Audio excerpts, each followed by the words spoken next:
Faltando 10 días para las próximas elecciones en el marco de todo lo que se está relacionando con campañas electorales, estrategias. Ya vemos que hay movimiento en la ciudad y en toda la provincia y tiene que ver con el próximo, no solamente el próximo 12 de septiembre, sino ya pensando en lo que vendrán para las generales. Sí, en realidad ya es poco lo que queda y además hay unos días antes de veda, es decir, el viernes próximo ya no se pueden hacer manifestaciones electorales, de manera que no es mucho lo que queda y tal cual se preveía. Lo que sucede en estos días es que se acentúan las tendencias de lo que se vino haciendo y de lo que se vino diciendo. Eso de guardar esperanza de que va a haber algún cambio, de que alguien va a hacer algo que no es lo mismo que venía haciendo, o sea, la oposición no seguimos sin encontrar una sola propuesta. La idea es la confrontación. Yo creo que queda la organización del comicio más claramente y bueno, será interesante para el radicalismo dirimir sus diferencias internas en una paz de carácter provincial y después a nivel nacional veremos qué es lo que sucede en los distintos distritos, es decir, las encuestas parecen acentuar lo que vinieron diciendo desde el inicio. Francamente la campaña es pobre, sí. Es pobre en cuanto a propuestas, tal vez haya que entender que las campañas un poco van a ser en este sentido, sobre todo las campañas legislativas, lejos de proyectos y de posibilidades. Bueno, lo que se pone en juego es una gestión o determinada cuestión. Yo creo que en el país y en San Luis va a estar en juego cuál fue la actuación de cada uno durante la pandemia y qué es lo que se hizo y cuánto se aportó en la solución de este problema, en la vacunación, y naturalmente no puede ser de otra forma, porque si es una de las crisis más importantes que ha soportado la humanidad en los últimos tiempos, resulta muy natural que en función de esa situación cada ciudadano tome la decisión que tenga que tomar y no respecto de otros temas que indudablemente han quedado relegados por una pandemia que ha sido muy difícil y que sigue siendo una situación muy compleja de resolver. Fer, hemos visto en las últimas elecciones o en las elecciones que ya se dieron por allí una cantidad de votantes por debajo del 70% en la mayoría de los casos. ¿Este factor, pregunto, es condicionante, preocupante o era esperado que no tanta gente se acerque a participar de las elecciones? En las elecciones que hemos visto a nivel provincial, ¿no? A nivel país seguramente puede o no ser diferente. Mira, en general las PASO tienen un porcentaje más bajo que las elecciones generales. Sí. Esto sucede. Yo creo, es una mirada personal, que va a ser más baja aún la participación. Ajá. Porque ha sido menor la difusión, porque creo que con la pandemia y demás la gente efectivamente está en otra cosa, o sea, la pandemia es una preocupación muy grande. Inclusive no creo que sea muy alto este porcentaje, pero va a influir, hay gente que va a tener temor, claro, de alguna manera de concurrir al acto electoral y demás, no digamos, no están dados como los medios para que de alguna manera se le facilite la llegada o se conozcan los lugares, o evidentemente la cuestión está pasando por otro lugar. Anoche mismo tuvimos un informe del comité de crisis, si bien alentador, pero queda en claro que por dónde está pasando la situación, por dónde, es decir, cuál es el tema que todavía sigue acaparando el interés y sobre el cual las autoridades tienen que informar, de manera que me parece que sí, que es probable que el porcentaje electoral siga esta línea que estamos viendo un poco a nivel nacional y nos encontremos con un porcentaje relativamente bajo, claro, que seguramente va a mejorar con la elección general de noviembre. Claro, bien. Fer, para cambiar un poco de tema, porque de esto vamos a, por supuesto, seguir hablando, me interesará mucho la próxima semana ver cómo serán los cierres, claro, principalmente, pero aprovechándote y aprovechando el tiempo, queremos hablar un poco acerca de las nuevas flexibilizaciones que ha anunciado el comité de crisis muy importantes, donde ya, si uno se pone a pensar, de las actividades prepandémicas, hay prácticamente, creo que no hay ninguna que no esté habilitada, siempre con una restricción, digo, con un protocolo, pero están prácticamente todas habilitadas. Mira, hay un trabajo de mucha coherencia, y la coherencia siempre es importante. Nosotros recordamos perfectamente cuáles eran los indicadores que había que mirar. El comité de crisis explicaba el comportamiento de cada indicador y en base a eso se tomaban las medidas. Entonces, que hoy se tomen otras medidas basadas en esos mismos indicadores, que felizmente tienen un comportamiento mucho más alentador, es decir, se mira con mucho rigor en cuánto tiempo se están reproduciendo los casos o no, y toda una serie de estadísticas que son las que se vinieron considerando para tomar decisiones que en su momento fueron restrictivas. Bueno, es muy alentador que, considerando las fechas y considerando los números que se van dando, se tomen otras resoluciones, que de todas maneras se aclara siempre: seguimos con el barbijo, seguimos con el alcohol en gel, seguimos con el distanciamiento, porque esto no ha terminado. Claro. Escuchamos que la ocupación de la terapia intensiva ha disminuido drásticamente. Todo esto tiene que ver con la vacunación, pero me parece interesante que el discurso esté plagado de argumentos. Es decir, no es antes estábamos tristes, ahora estamos más contentos, entonces salgamos y podemos hacer las cosas. No, eso puede estar bien para quien desea hacerlo de esa manera y es una decisión personal, pero cuando yo tengo responsabilidades públicas y dirijo políticas públicas en medio de semejante crisis, tengo que dar fundamentos, y es muy interesante en estadística y en este rigor que hay que tener, que vos compares qué números tenías, por ejemplo, en abril, cuando se dice que empezó esta segunda ola, cuando superamos los 100 casos, etcétera, qué números tengo ahora, y en base a eso es que estoy tomando otro tipo de resolución que, como vos decís, va volviendo un poco la situación a la normalidad, pero con mucho fundamento y además con la vacunación, que ha sido claramente el vehículo que trajo la solución. Pero en esto también se es coherente, porque siempre se dijo que lo que estábamos esperando era justamente la vacuna. Claro.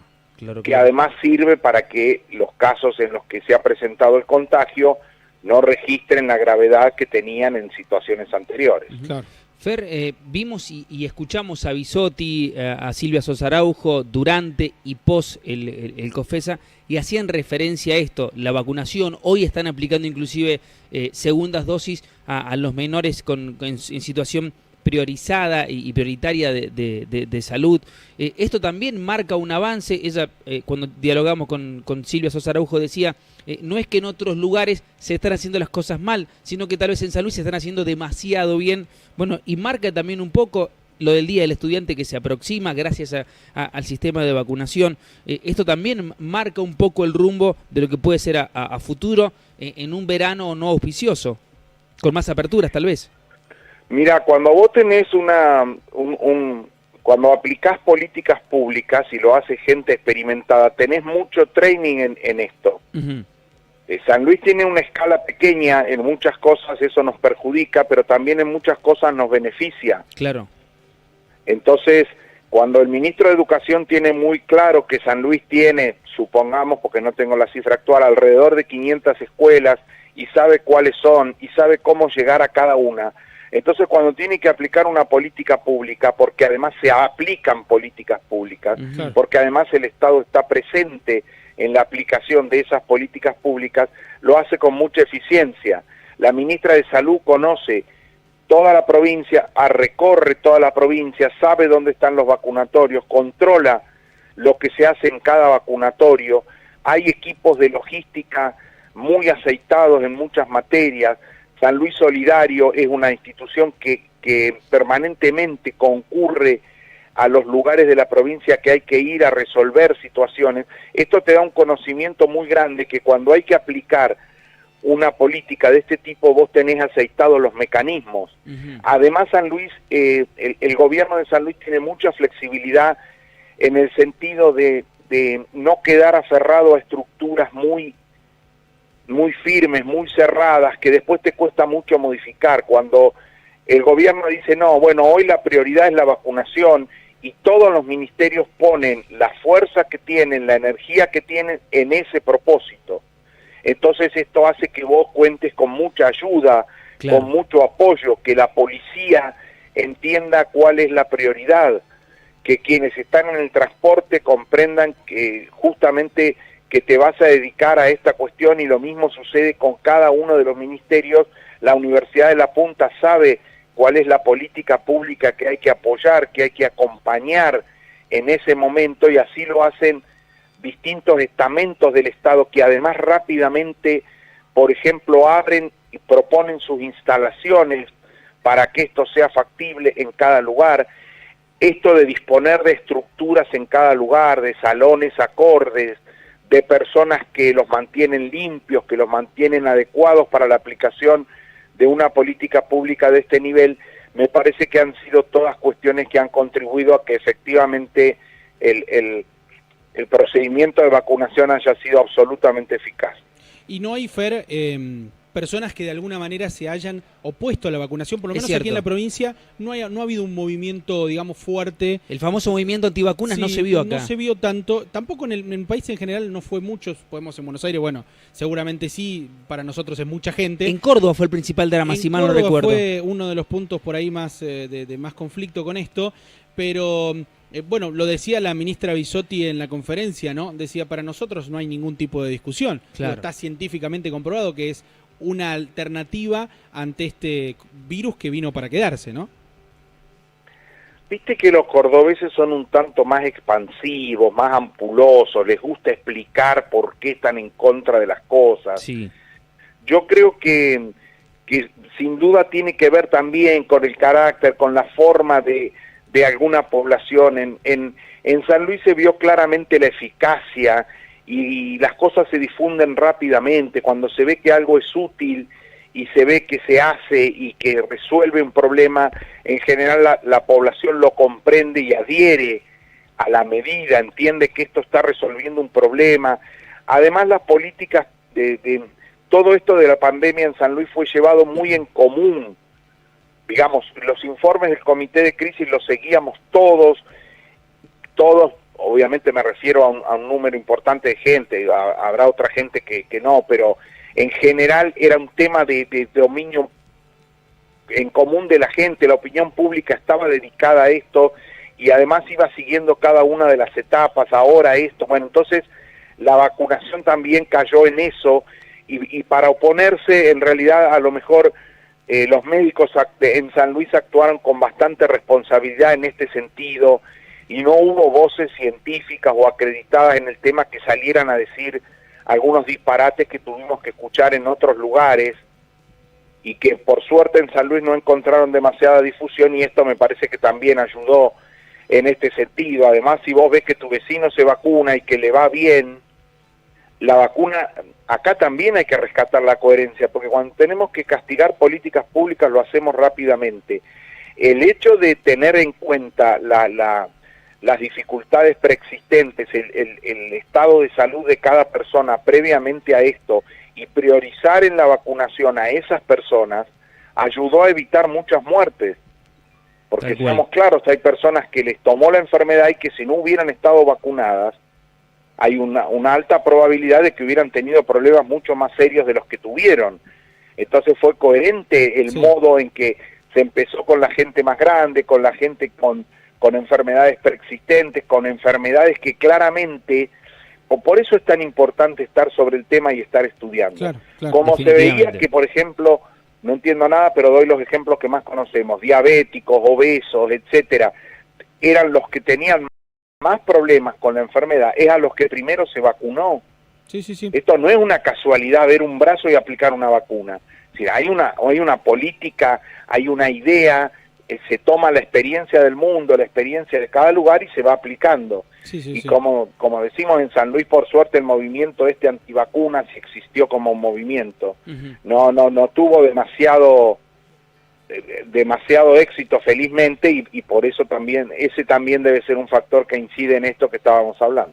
Yo lo decía desde hace 2 semanas cuando volví yo después de haber tenido COVID. Yo tengo una enfermedad persistente que es una enfermedad respiratoria y sin ningún lugar a dudas me siento totalmente identificado con lo que dice Fer. Charlamos. Si no hubiera sido por la vacunación, probablemente no sé qué hubiera pasado, pero sí no hubiera estado en mi casa. Sí, no lo hubieras pasado bien. Probablemente hubiera estado en el hospital, sí, seguramente. Seguramente, incluso la gente de 107 que me acompañó durante la gente del Ministerio de Salud, además, que me acompañó durante todo el proceso, insistían en esto mismo también. Lo charlamos acá, el hecho de tener las vacunas nosotros también. Claro, la vacuna hizo lo que tenía que hacer, ¿no? Sí. Me parece que eso es muy Por importante. supuesto. Hizo lo que tenía que ya hacer. vamos a tener tiempo cuando esto pase, ver algunas cosas rápidamente. Las que se hicieron mal ya se encarga una máquina del pesimismo de difundir y de amplificar todo lo que se hizo mal. Bueno, tal vez podamos más serenamente analizar lo que se hizo bien, sobre todo para en situaciones que ojalá nunca se repitan, pero que sea necesario tener en cuenta estos factores, ver con qué coherencia